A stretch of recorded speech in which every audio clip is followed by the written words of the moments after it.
Hi, everybody. This is Dane Dormio. Welcome to the Chai Tea Tai Chi web show. I was actually just with our guest and then he dropped off. I hope he's coming back.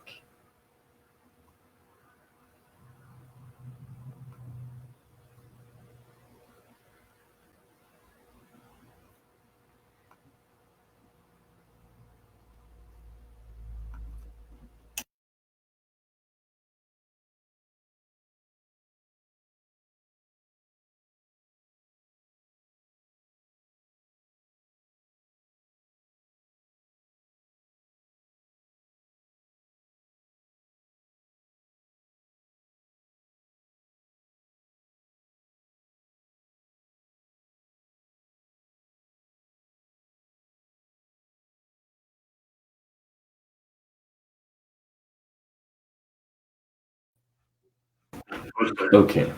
I don't know what happened. Closed down. I'm not sure what happened either. Right as I went live, you disappeared. Yeah. But we're all here together now, and it's perfect. I am. Let's try that view. That might work a little better. I'm Dane Dormio. I am. I'm have the special opportunity tonight to talk with to share this conversation with Kirby Ingles. Kirby is a coach and in addition to being a public speaker, podcaster, advocate, as well as a veteran. And we met recently, and there was a particular one of the things we like to share on this show is really inspiring stories of rehabilitation and recovery from injury. And you had a pretty interesting story relating to that. Kirby is an ultra runner, and that's kind of what I wanted to dig more into, because just with the kind of stuff we normally talk about related to Tai Chi, Qigong, internal martial arts, it's these aspects of using the human body in the ways that it was most effectively naturally designed to operate based on universal principles of breath and movement and body mind breath coordination. Basically, that's a topic that I'm curious about. But I'm also I want to hear again, and I want our audience members to have a chance to hear your story of personal transformation and the role that internal martial arts played in your journey. So I wonder if you could share with us your origin story as an ultra runner. Yeah, the origin story of the ultra runner actually goes way back. It really starts with the injury itself, which I would say transpired about 10 years prior. Maybe not that long. The dates kind of elude me a little bit, but about 2006, I was doing some mixed martial arts combatives while serving in the Army, and I was prime shape of my life. I was a great runner. Never thought about running any distances, but I mean, as far as the Army makes you run 4 miles a day, and I was always one of the first guys always back. We had our 2 mile test. I always was one of the top 5 in the organization to always finish. Physically, I had just incredible cardio, and I grew up wrestling in high school, and junior high, and I love mixed martial arts and combatives, rolling on the mats, the human chess match. And we were playing some game one day, and one of the guys came up from behind me and kind of gave me one of them cross faces from behind. And when he did that, I didn't immediately feel it, but the following day, I found out that my neck was real stiff. And then from that day on, things progressively got worse and worse and worse, to the tune of a couple years later, after doing heat and cold therapy and seeing a doctor for my shoulder because my shoulder was hurting. Nobody could really figure out like what was going on.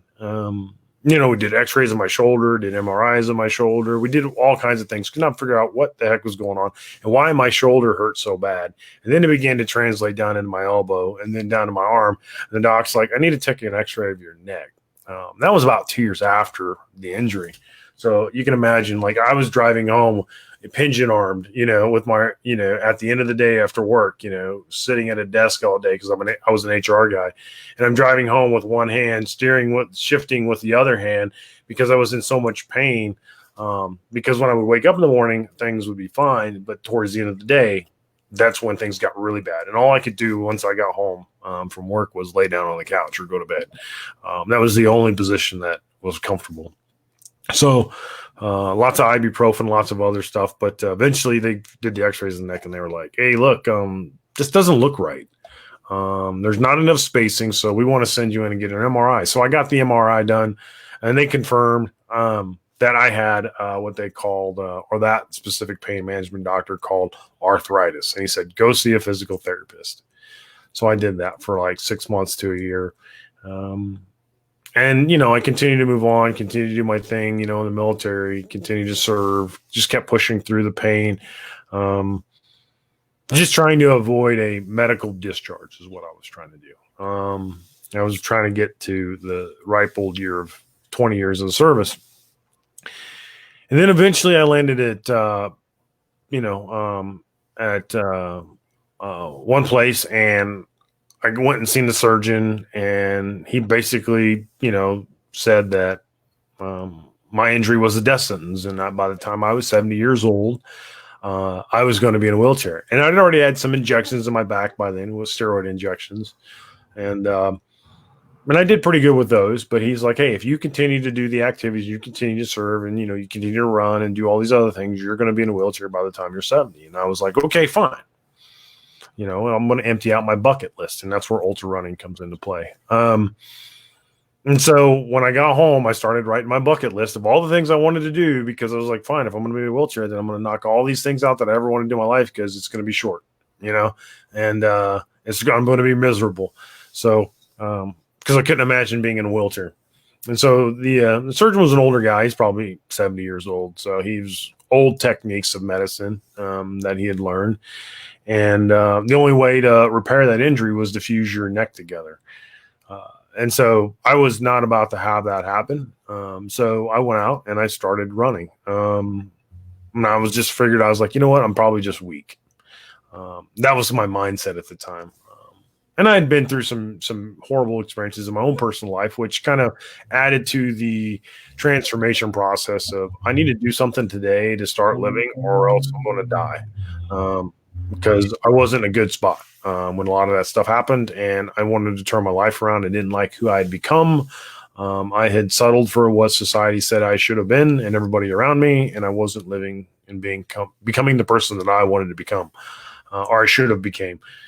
The person that I could have been. And so with all that being said, I ran that first 5K because I'd never run a race before. I'd always run in the Army for, 18 years, 16 years, or whatever it was at the time. And ran track in high or junior high, did all the stuff, I was naturally a decent runner. But I just never thought, like, why would anybody want to race? Like, who runs for fun? Who does that, right? And so I was like, I'm just going to go run a 5K, because eventually I want to run a marathon and check that off my bucket list. And so I ran the 5K. I ran a 10K, and I always placed third in my age group. And I was like, there's something with this. And so I ended up enjoying it a little bit. And I started feeling better too. So every time I ran a race, I would feel better. So obviously the success and competition, the progress that I was making, seeing my times get faster than faster, my body started feeling better. There was something going on. And every time I would go back to that old surgeon, I would talk to him, and we'd have that discussion, and he'd say, well, he goes, we can, see how things go. You can try some more things, and see if you get better. And, and that's what was going on. And so I continued to run, and I started swimming more often to work on my core, to make sure that my back, my legs and my core muscles in the front of my body were strong and stable to handle my back. And because that's what most back problems come from, is people have a weak core, or tight hamstrings, is one of the other problems. So I worked on that, and then I found out that this YMCA that I was going to do all this work, because I was doing some of the old traditional Roman bath type techniques where you would go into a sauna and then a steam room and then a jacuzzi, and then you would do a cold plunge to kind of help remove some of the toxins from your bodies and shock your body a little bit. And so I was doing some of that, and then they had Tai Chi. And so I went to this Tai Chi class, and everybody in there was over 65. And I was like the youngest guy. I was like maybe 30, 32, 33 years old or something like that. And they were just tickled pink that I was in there doing it. And I was like, I'd done my research. What's Tai Chi? I knew there was some mixed martial arts, some ancient techniques of therapy. And I was kind of really curious about those. And I was like, I wonder how some of these Eastern techniques could help, improve my health. And so there's got to be something to it. They've been around for thousands of years. I mean, come on, so I was like, I'm willing to try anything so I don't end up in this sorry state. And so I tried it. I did my research, and I saw that it was very good for arthritis and back injuries, and helps recenter your body.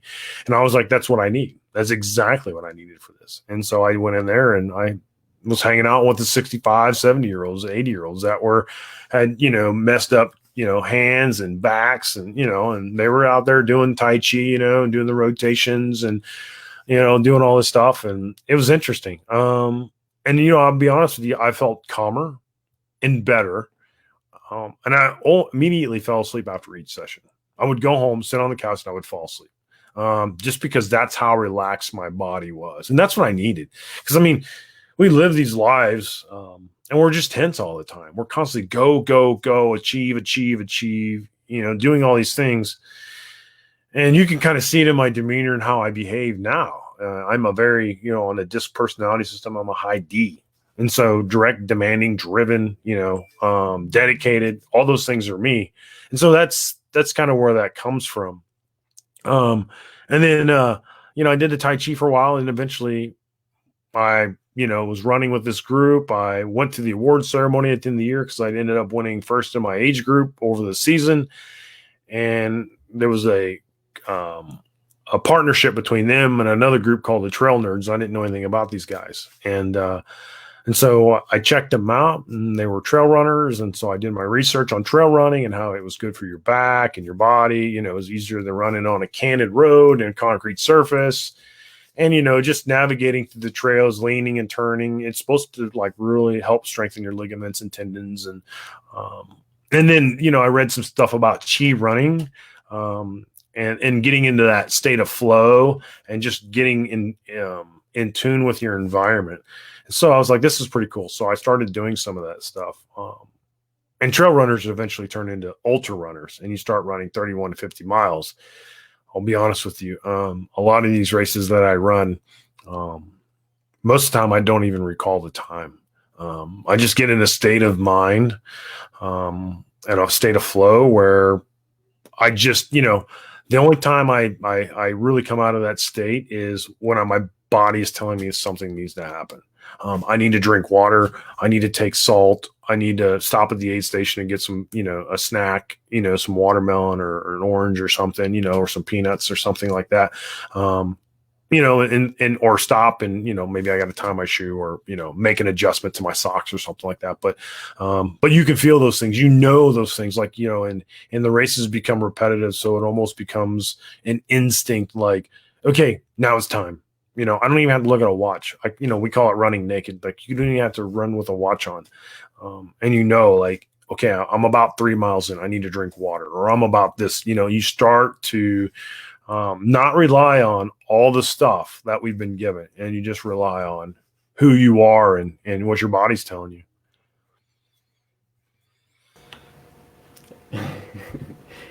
That's thanks for encapsulating all of that. It's really interesting. A lot of really interesting aspects to that, and including that that Tai Chi as a form of Qigong, and in the as a healing practice, has having a role in your own rehabilitation. There's a lot to that. One, to the idea that in terms of if you have some kind of injury, and in your case, you alluded to it, that you kind of had a martial arts background, going to as a kid, going way back. You'd always been involved in sort of rough contact kind of activities, right? Yeah. Which there's one saying is fight like a little old man, because one day you will be. Yeah. That makes sense. Yeah. And it comes, there's in other words, the body that you have when you're fighting fit is not the body that you're always going to have. Mm-hmm. And you can actually, and in a sense, you can actually train in a martial arts or self-defense sense. You can kind of train as if your physical capacity was very small, like train as if you're not relying on strength and athleticism, but instead rely on mechanics and coordination. And from a martial arts perspective, that really is the ideal way to train. And that's just one aspect of kind of the crossover between the martial arts and the healing arts, is that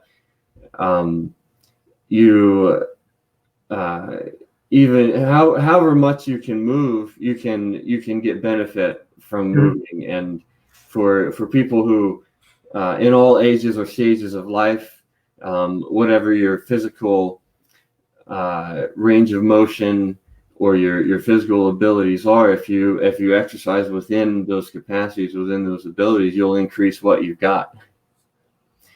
And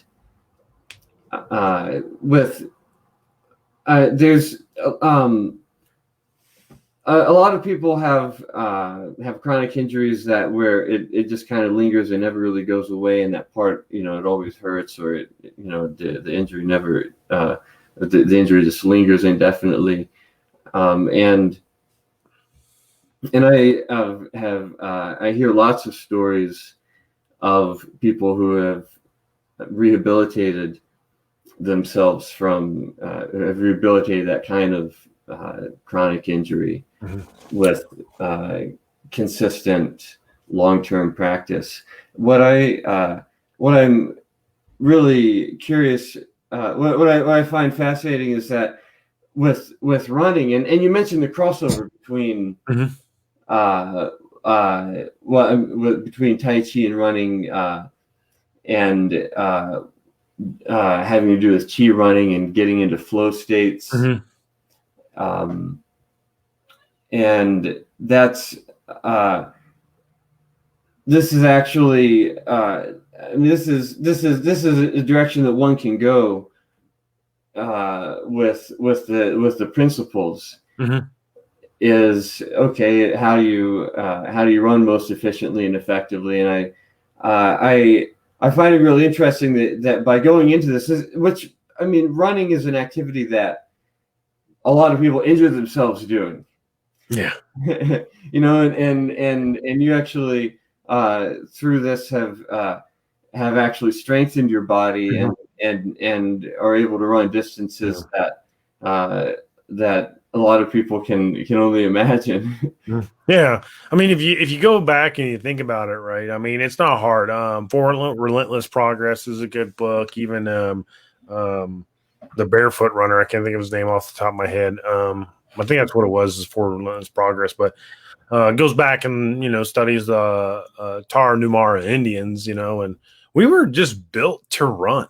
I mean, the human body was built. I mean, if you look at the legs and how they're built, most of us heel strike because we've just learned that over years. If you watch a newborn baby who just learns how to walk or run, a toddler, they run on their toes. And we've taken that extra spring out of our step, and we've started striking with our heels because of how the footwear that we use. And it's more about the $200 pair of Nikes versus an actual functional pair of shoes, which you alluded to. Mixed martial arts and Tai Chi and all these other things are functional fitness things, and the more you move your body the right way, the better you're going to feel, the more energy you're going to begin to have.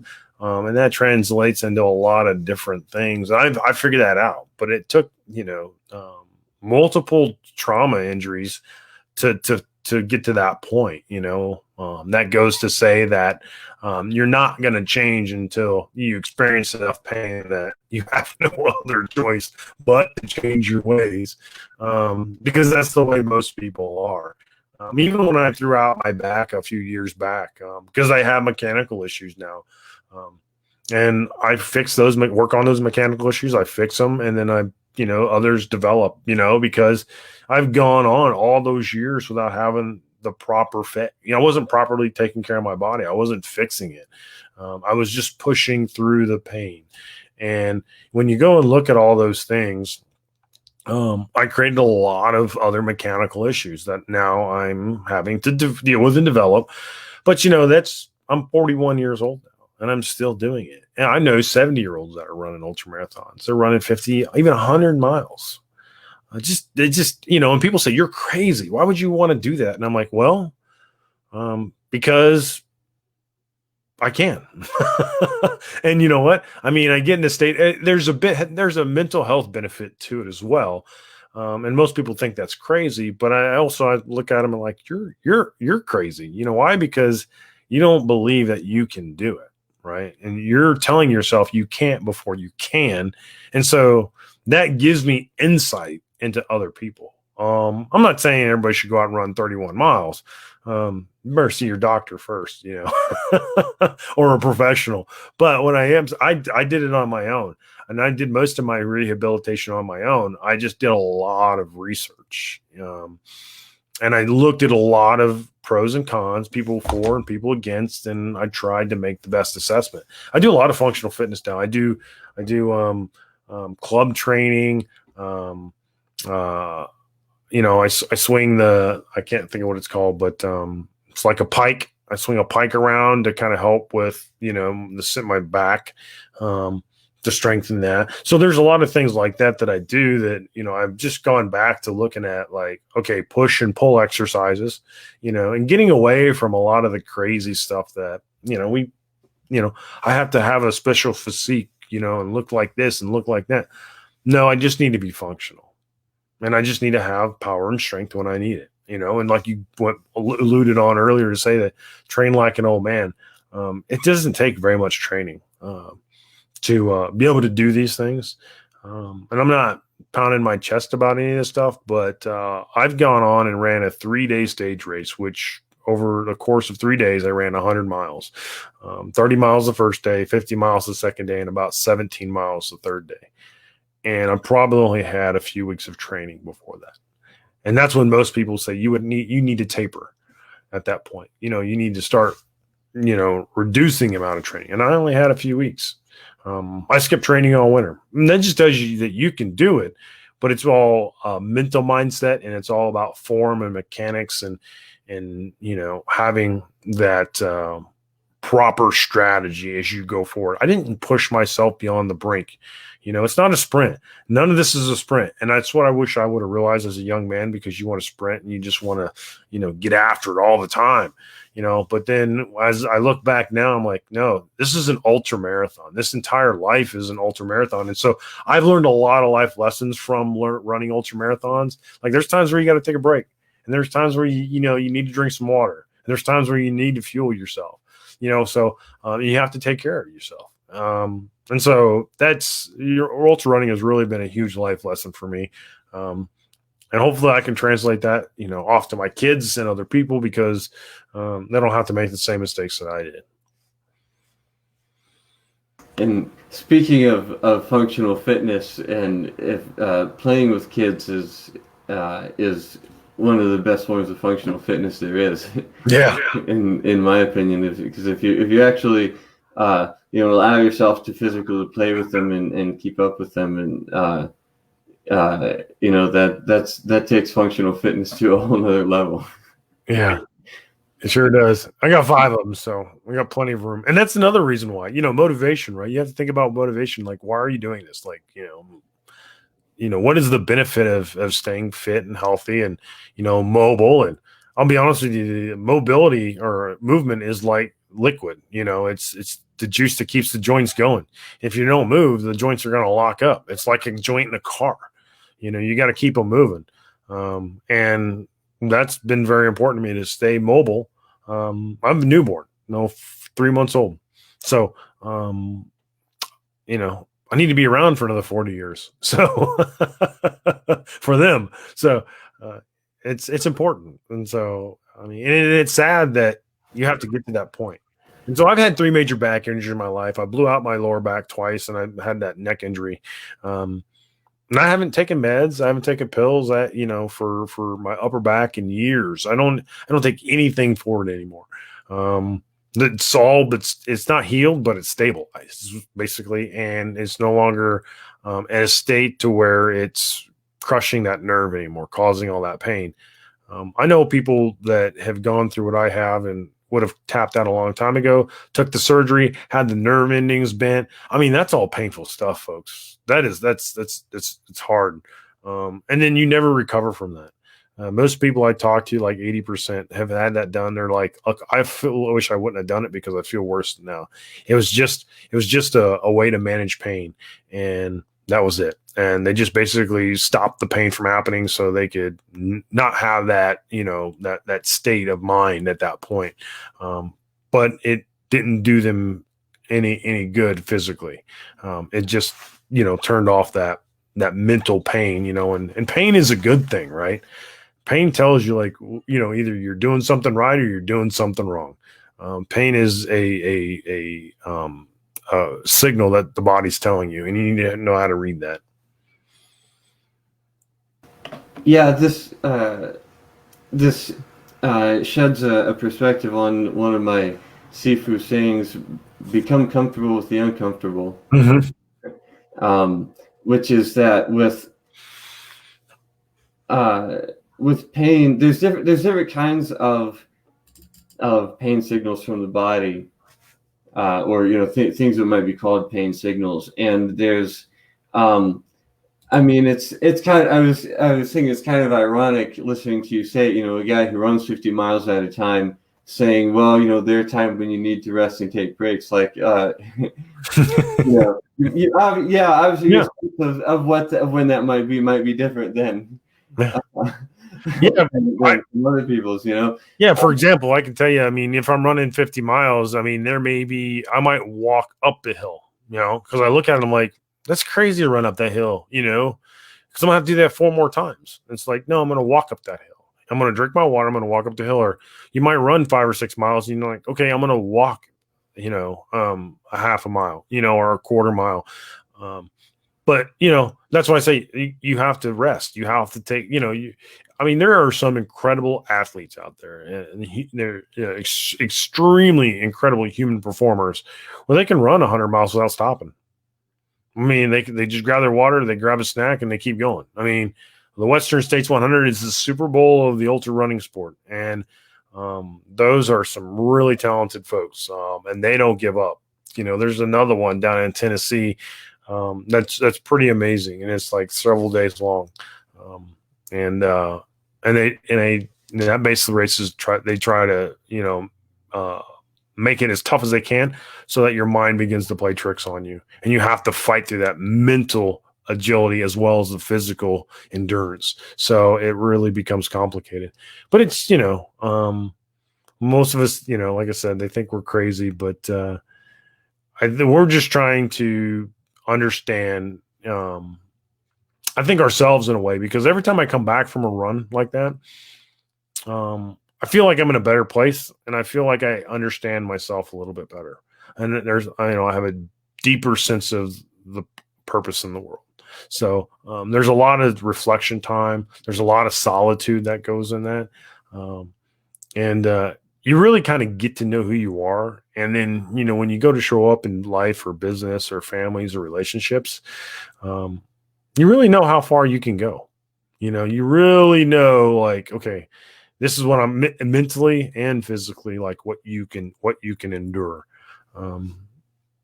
And it's pretty neat, because, I'll be sitting here and I'll be tired at 10 o'clock at night. I'm writing an article and I'm like, okay, I want to go to bed. It sounds so good right now. And then I'm like, but I got this deadline to meet, and I have to think like, okay, well, I've run a marathon before, so I can do this. So, it has its benefits. So. Yeah, well, there's there's a fine line between sort of the pain of discomfort that that can be adapted to, and the kind of pain of actually destroying your body. And you mentioned that you became aware of this distinction through your own life experience. Mm-hmm. There's pushing through the pain, and then there's becoming comfortable with the uncomfortable, and it is a really vital thing to be able to distinguish between those two things. Really, it's because it's not just about pushing through the pain, but it's about being able to distinguish the pain signal that is that is actually harming you, and the signal that is just kind of discomfort, coming up against the edge of your comfort zone, mm-hmm. so to speak, and that obviously applies broadly in many realms. One thing that you said about running being very natural, and in terms of how the human body is designed, and when you really get it, and you mentioned the Tarahumara Indians, mm-hmm. who there was a book, a journalist wrote a book called Born to Run, mm-hmm. That on that whole culture, mm-hmm. And I really relate to this in my own way, because I had a mini awakening related to running. That was after I had started on my internal martial arts path, and had developed a body mind awareness and sensitivity. But I never got into running. Particularly, I could do it if I had to. And one thing I was in in high school was ROTC, and mm-hmm. I would run for that because I had to, and it was no big deal, but it wasn't something that I would do for fun or really enjoyed. And I pretty much didn't like it. Like it was uncomfortable and unpleasant and not fun for me. But there's a particular moment where my whole relationship with running transformed. um, where I was walking down the street in a residential neighborhood one evening with a friend who happened to be pretty mind-body aware himself. So it was part of why this worked, I think. And I had my hands in my pockets, just kind of casually strolling, and I was we were crossing a crosswalk, and there was a car coming, so I just unconsciously picked up my pace a little bit, get out of the way a little bit, to so the car didn't have to slow down. And I just started bouncing a little bit on the balls of my feet, and it kind of felt like I was floating a little bit, just like kind of light bouncing and floating. It's like, this is actually easy. This feels kind of good. I'll keep doing it. And I just kept lightly bouncing and floating, and going along sidewalks for a while. And then we went into a park and went through forests and through canyons, and I had this epiphany, this awakening, where I just felt like I was kind of floating along the ground on a cushion of air, and my legs, I was just making very gentle contact with the ground and leaning the direction I wanted to go, and just floating along.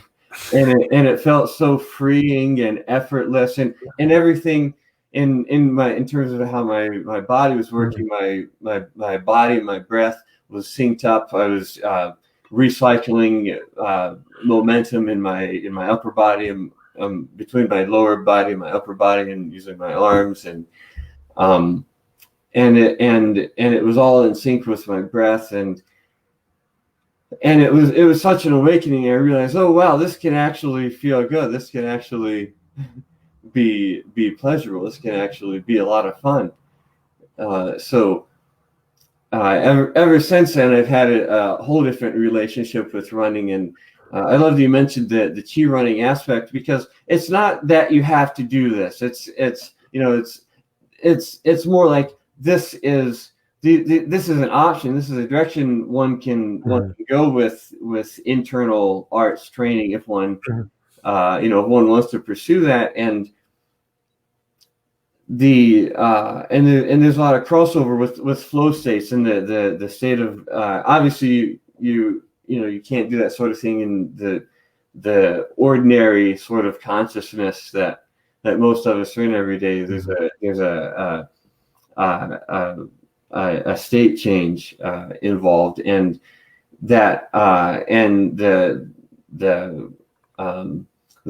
term that's commonly used is in the psychology literature is flow state, as in terms of the state that people are seeking when they're seeking optimal performance in whatever dimension. So this is just an illustration of the kind of thing that flow state tools can enable the human being to access. And the relationship with running in particular, and it's not that it's a commonly cited statistic that people often injure themselves running, and statistically it's true, but it doesn't mean that running is inherently bad or dangerous. It's all about the mindfulness that one brings to it, and the coordination of the body, breath, and mind together, and a very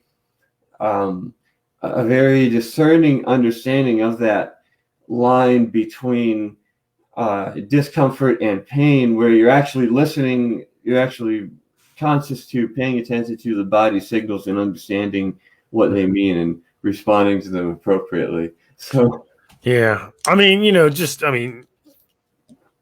there's been some crazy things that have happened in history over running. Just think about it. In the 70s, the first woman actually ran, I can't remember if it was the Boston Marathon or the New York Marathon, but a lot of people were thinking that women shouldn't run because if they do, their insides would fall out, and I'm like, we thought like that like 50, 60 years ago? Like, really? Like, the intellect and the medicine and all this other stuff, science has really progressed over the last 50, 60 years. So that's why I'm glad you talked about flow state, because that's something I can turn on during the day too. So like when I'm working and I'm sitting here, and even when I'm having a conversation, there's, you can have a lot of self-awareness and you can go into that flow state. And when you do have a lot of self-awareness, you can learn, right? You can figure out what the triggers are to get you in that flow state. And then you can start to turn those triggers on and off so you can manually put yourself into flow state rather than going in automatically. A lot of people, for some people it's music, some people it's this, some people it's that. I've learned to use, be able to use different triggers to put myself in a flow state. Now some of them are more challenging than others, but you can do that. I mean, you can, it's really easy. Sound is like the biggest one, sound is like the biggest trigger to put people in flow state. If they can get a rhythmic sound going, then they can do that. I can do it with conversation. And so that becomes pretty easy. I've had conversations with people and I don't even remember the conversation. So, I'm like, what do we talk about? Because your body just goes into automatic mode and it already knows what to do, and you just kind of shut everything else off. And I would say it's kind of a peaceful, active state is what it is. There's really not a whole lot going on. You just kind of almost in a meditative state, but you're still actively doing what you're supposed to be doing. And you're, like I said, it's like autopilot. You're just going, and it just seems like time passes you by. You open your eyes, it's like, did I time travel? Is it really like 6 o'clock? And if you notice that, right, people say, wow, is it really 6:30? Like, you were probably just in a flow state. That's probably where you were at if you just lost track of time for like 2 or 3 hours. So, and you just need to reflect on that. And again, with chi and a lot of this other stuff, is reflection is a huge, huge, huge part of it. So,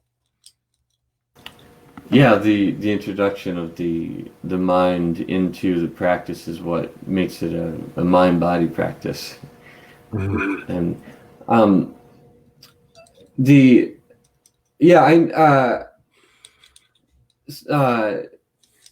and you mentioned the being able to sort of access flow states more consciously, readily, at will, and in the context of whatever you're doing. And I know that this whole thing obviously has huge relationship to coaching, which is something that you do. Mm-hmm.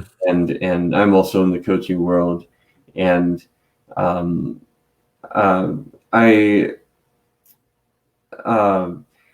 know this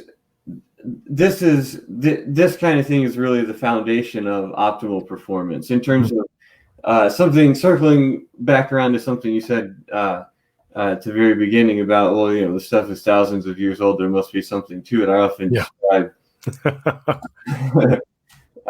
often describe Qigong, Tai Chi, and Qigong generally as the oldest flow state technologies. And the term, what Tai Chi is a martial art goes back a couple hundred years, but as a form of Qigong, Qigong is a very broad collection of practices that goes back as long as human beings have been around, really. Mm-hmm. And there's so it's fair to say that mind body practice is the oldest flow state technology, and as what we teach and support is people having a personal daily mind body energetic hygiene practice as the foundation of optimal health, wellness, longevity, as well as performance enhancement. And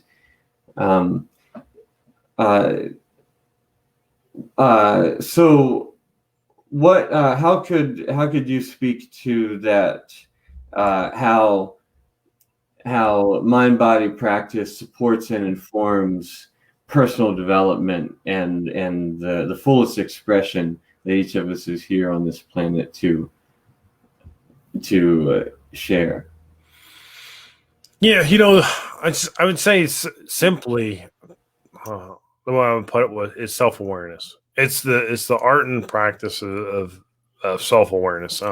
If I was to put those three words into one idea, that would be, self-awareness. We don't, I would say the difference for me was not paying attention before and getting to a point where I knew, right? I knew that, okay, this can't be as good as it gets. This can't be, what this life is about. And I would look around and I would say, well, why is this guy able to do this? And why is this girl able to do that? And why do they have these things and I don't? And so when I start to look at that, I started to realize that there were certain things that I could do for myself. If you look at the art of Stoicism, the idea that Epictetus put out there, he would rattle his students quite often because they would get so caught up in their successes. And I think this is why a lot of people that hit middle age, between their 30s and 40s, they kind of stop. They hit a roadblock, like a plateau. In their lives, and they never really achieve anything of any great significance after that. They just usually live through their children at that point, because they stop progressing. And Epictetus was one of those guys. He would rattle his students, knock them out of the state that they were in, and saying, "Why are you, resting on your successes?" He's like, "If you want to achieve these aspirations in your life, then you have to realize that, yes, there are wins in life and there are things to celebrate, but you're still a work in progress, and we will never achieve a state of perfection." And I think that's important to realize, is that, by the time you achieve a state of perfection, it's probably the end. So it's not something that you want to get to too quickly, but we should always be constantly trying to progress. And that's the one word that I think has been extremely important for me, is progress. Whether it be running, making progress, one foot in front of the other, 1 mile at a time, one day at a time. This life, the hour. If I got a big project and it's going to take me 6 hours, okay, 1 hour at a time. Okay, what's my first step? I just got to make progress. And then, that rule boils back down to being self-aware, and understanding, okay, like Brendan Burchard with high performance indicators. If you take a look at studies like that, where he takes a look at what high performance indicators are, and you can look at yourself and do a self-assessment. The biggest problem is that we already know what we need to do, right? That's the big thing with coaching. I don't tell you anything that you don't already know. I just ask you powerful questions and make you come to that realization, which is the self-awareness piece, right? Coaching helps bring self-awareness to the front, and makes you deal with it raw and real up front. That's what coaching is. That's what it should be. It's holding people accountable. And so when they realize it, it's like, okay, now that you know that this is what you're capable of, or this is what you could do, or this is what you need to do, then I hold you accountable, make sure that you go do it. If you don't, then you get to deal with the consequences later, which is you get to tell me that you failed.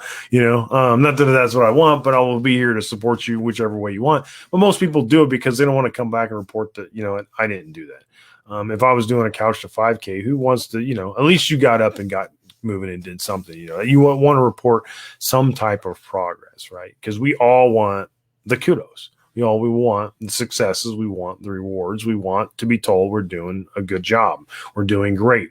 But it really comes down to is taking action on the things that we know that need to be done. And that's where self-awareness comes into play. And it's like, okay, mind, body, soul, right? It's connecting with your environment. It's having your mind in a state, right, that is calm and relaxed. I mean, when you look at athletes, right, like these professional athletes, and they're getting ready to go into competition, what kind of state do they put their mind in? Especially like, those moments before that track athlete jumps out of those blocks. What's going through their mind, that breath, everything begins to slow down so slow that it's almost like they're in slow motion watching themselves. They just slow everything down, and they're calm and confident in that moment. And they take that breath, and the gun fires, and they take off, and they just turn the juice on. It's a really incredible to watch, and if you can get into that kind of state, and you can actually watch them do that. I mean, the moments before a hockey player takes that puck and reaches back, right? That he's done 1,000, probably 100,000 times before, because he's practiced and practiced and practiced those mechanics and that swing, and he just doesn't. And that puck goes through that goal because he's practiced for that moment. And in that moment, everything begins to slow down. And then the body, obviously, we know the body. We have to take care of the body. So, but yeah, it's really, really incredible to listen to some of these athletes talk about that moment, right? And it's just every time the theme is it slows down. They slow themselves down because they've trained and prepared. And like Tai Chi is a defense mechanism that was designed thousands of years ago. It was not an offensive mechanism that was used, and they practiced every day, for hours, and that's why it was that good. And that's why people continue to use it. But it's become more of a health and wellness practice than in the modern day world than it has in a mixed martial art. Because we like to see the offensive stuff now. We like to see the punching in the face and stuff like that. The people kicking people in the heads and breaking their legs. So that's what sells today on TV. So it's different. But yeah,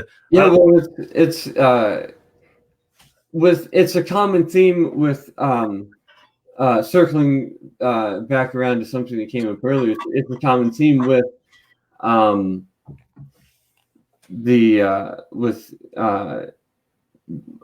many kinds of sports, contact sports, particularly where there's a sort of window in time that a person that a person does that kind of activity, or a person can compete, like in their 20s and maybe early 30s, and then that's it, and nobody does it after that, because of basically of pushing through the pain and injuries and that sort of thing. It's with certain exceptions, of course, but they're the beauty of Tai Chi as it exists today, and Qigong generally, is it's something you can begin practicing at any time that will benefit you in whatever state you're in, and you can continue practicing it indefinitely for as long as you're alive, and you can continue to progress in advance. So the power of compounding consistently over time, and what I to kind of wrap up all these many varied themes we've been exploring, and circling back around to the underlying message of this shows that is that you can take charge of your own health, wellness, well-being, whatever state you're in, and that includes rehabilitating old injuries, overcoming injury and illness, and it takes an intentionality to go into the to push towards the growth edges rather than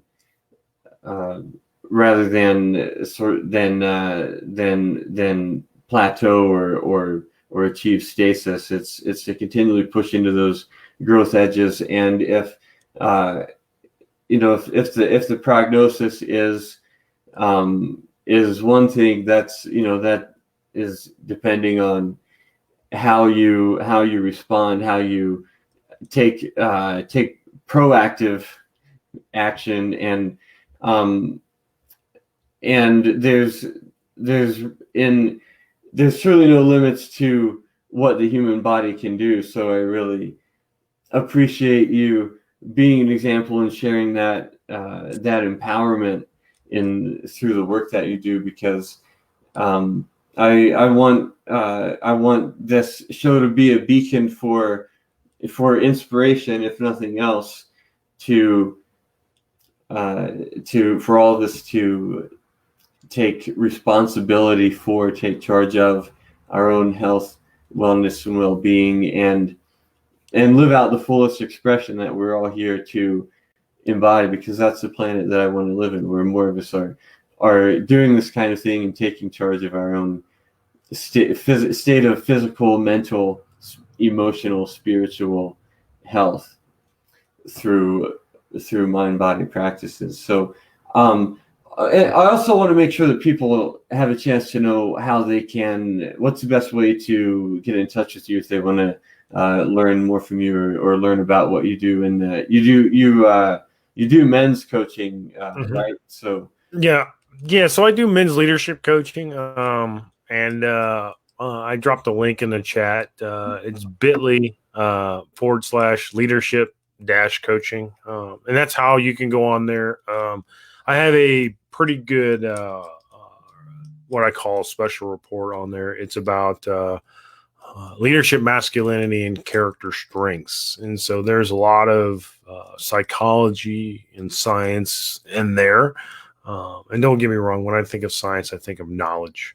So I have a little different perspective on it. The very definition of the word science is knowledge. So acquiring knowledge over time. And then another one of called Fear, Failure, and Opportunity. That's something I offer right now. That's by Henry Ford, about life and work and his approach to life. So I thought that was a very interesting book from almost 98 years ago. And I think it can provide some great insights into the crisis that we're going through today in the pandemic. And then the last thing I left in there was an article that I'd written a couple years ago, Cultivating a Persistent Attitude. And in there, I share quite a few photos of my ultra running, where I was running in slush and snow, 10 below zero, where my feet for 31 miles felt like they were going to fall off, completely frozen. The blistering heat of the July summer, where I was soaked within the first 3 miles, sweating, and still continued to run 31 miles. And then there's another one in there where I was running through the mud and slush after a bad rain the night before, and my shoes were covered in, every time I would step, it'd be ankle deep mud. So, and it's called Cultivating a Persistent Attitude. And in there, I share a lot of personal life stories of things that I'd gone through personally, and how that relates to ultra running and living your life like it's an ultra marathon. So. Yeah, that's great. I love that you're living that example and that you're putting that out there. And you know, I think that we are natural runners, and it's a gift that we all should be in touch with. And it doesn't mean that you have to run ultra marathons, of course, but if you can, you know, like just like I did, go from being someone who, you know, like thinks, you know, doesn't like running, to someone who goes, oh yeah, I like running. Like being a kid, you know, do you like to run? Yeah. Do you like to sing? Yeah. Do you like to, you know, just be able to appreciate our innate relationship with it is life enhancing all by itself. So thanks for being here, and thanks for doing your work, and I'll look forward to seeing you around and staying in touch. All right, thank you very much. I appreciate it. And hey, I wish goodwill to all your listeners. So thank you very much for watching and stopping by. Thanks, Kirby. Keep up the good work. Thank you.